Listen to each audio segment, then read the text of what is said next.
আমাদের খুব অনেক কষ্ট হইতে আছে। মাদ্রাসা আছে, সে মাদ্রাসার ছাত্রছাত্রী আসতে পারে না, অনেক কষ্ট হইতেছে। আসতে পারি না, অনেক কষ্ট হইতে পারছে, গাড়ি ঘুরে যেতে পারে না। আসসালামু আলাইকুম, সবাই কেমন আছেন? আশা করি আল্লাহর মধ্যে ভালো আছেন। আপনাদের সাথে গত কয়েকদিন আগে আমি প্রায় ঈদের সময়, অর্থাৎ গত কোরবানি ঈদের সময় আমি যখন বাড়িতে আসছিলাম, তখন আমাদের রাস্তাটা নিয়ে, আমাদের বাড়ির পাশের যে একটি রাস্তা ছিল সেই রাস্তাটা নিয়ে একটি ভিডিও প্রতিবেদন আমি করছিলাম। সেখানে এই ভিডিও করার পরে এখন রিসেন্টলি আমি শুনতে পেলাম যে রাস্তাটা অনেক কার্যক্রম শুরু হয়েছে।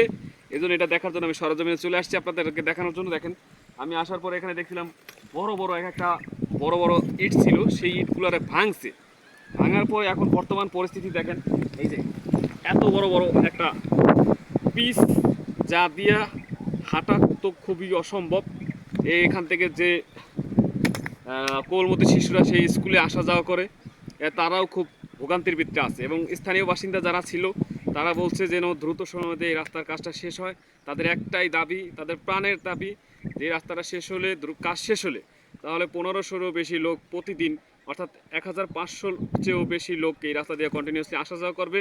সেই সাথে এর সুফল এলাকাবাসী ভোগ করতে পারবে বলে আমরা বিশ্বাস করি। এ ব্যাপারে স্থানীয় বাসিন্দারা কি বলতেছে, তাদের মতামতটা আমরা এখন দেখব। আমার নাম মোহাম্মদ শাহ আলম হালাদার।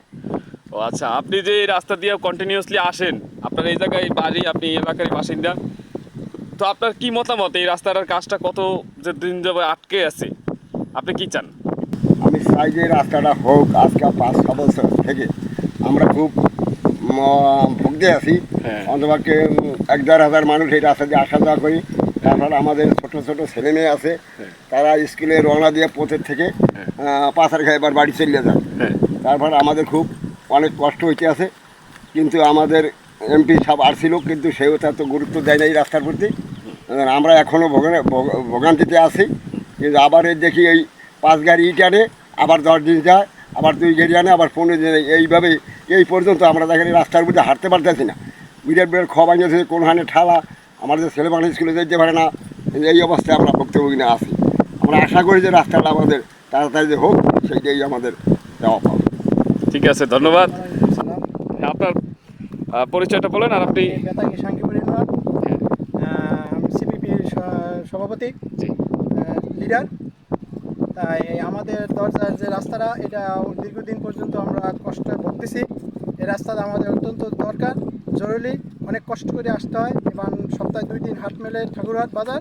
এখানে অনেক লোকজন আসে গরু ছাগল নিয়ে, কিন্তু যাইতে পারে না। এবার পাশে অত শীঘ্রই যেন আমরা এই রাস্তাটা হয়, আমাদের যে শান্তিভাবে আমরা যাইতে পারি, এইটাই আমার আকুল আবেদন। ধন্যবাদ আপনাকে। ঠিক আছে। আসসালামু আলাইকুম। আপনি তো এই আপনি যে এই রাস্তাটা এই দিয়ে আসা যাওয়া করেন, এই রাস্তাটা যে দীর্ঘদিন যাবৎ হচ্ছে না, এই বিষয়ে আপনার মতামতটা কি? আমার মতামত হতেছে, আসতে পারি না, অনেক কষ্ট হইতে পারছে, গাড়ি ঘুরে যেতে পারে না, বাজার সাজার দিয়ে আসতে পারি না। দিন দুই অনেক কষ্ট করতে আসি, এই ছেলে পেলে যাইতে পারে না, এরপরে অনেক কষ্ট হইতেছে। পারমিট দিলে কুয়া ঢুকে আমার আছে, বা এমন টাকা গেছি কুয়া ঢুকে ঢুকা তেমন সমস্যা। এই কতদিন ধরে বাবার মার সাথে আমি এবং আমরা চাই, এবং প্রশাসনের কাছে আমাদের দৃষ্টি আকর্ষণ করে বলতে চাই, আপনারা দ্রুত সময়ের মধ্যে আমাদের এই রাস্তার কাজটা শেষ করে দেন। আমরা আপনাদের কাছে চিরকৃতজ্ঞ থাকব। ধন্যবাদ। যারা এতক্ষণ পর্যন্ত আমাদের সাথে ছিলেন, তাদেরকে অসংখ্য ধন্যবাদ।